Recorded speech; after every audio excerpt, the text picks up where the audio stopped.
Today we shall reflect on the life of St John De Britto. It is stated that when John, as a child, fell grievously ill, his mother, whose family was connected with the court of Lisbon, invoked the aid of the great Jesuit saint Francis Xavier and dedicated her son to him. In answer to her prayers, he recovered, and his mother vested him for a year in the garb worn in those days by the Jesuit fathers. From then on, John's heart burned to follow the example of the Apostle of the Indies, aspiring only to wear the habit of the great missionary and to devote his life to the conversion of the infidel. He was admitted into the Society of Jesus at the age of 15.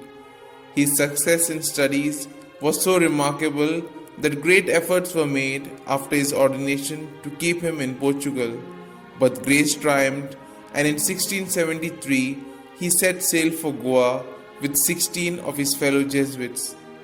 The rest of his life was spent amid incredible hardships and hindrances of all kinds in evangelizing in South India. When his mother became aware of his proposed trip to the Indies, she used all influence possible to prevent him from leaving his own country, even persuading the papal nuncio to intervene. But this was the reply of the future martyr: God has called me from the world to religious life. Now he calls me from Portugal to India. As superior of the Madura mission, he endured much pain as he travelled on foot throughout that vast region, only 10 degrees north of the equator. Those who worked with him in their letters to Europe speak in glowing terms of his courage and devotion, of the extraordinary austerity of his life, and the rich harvest of conversions which were the fruit of his labors. For 14 years he toiled, preaching, converting, baptizing multitudes at the cost of much privation, hardship, and persecution. At last, after being seized, tortured, and nearly massacred by the heathens, he was banished from the country.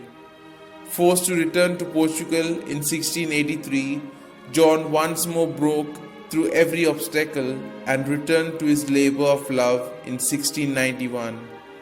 Like St John the Baptist, he died a victim of the anger of a guilty woman whom a convert king had put aside, and like the precursor, he was beheaded after a torturous imprisonment.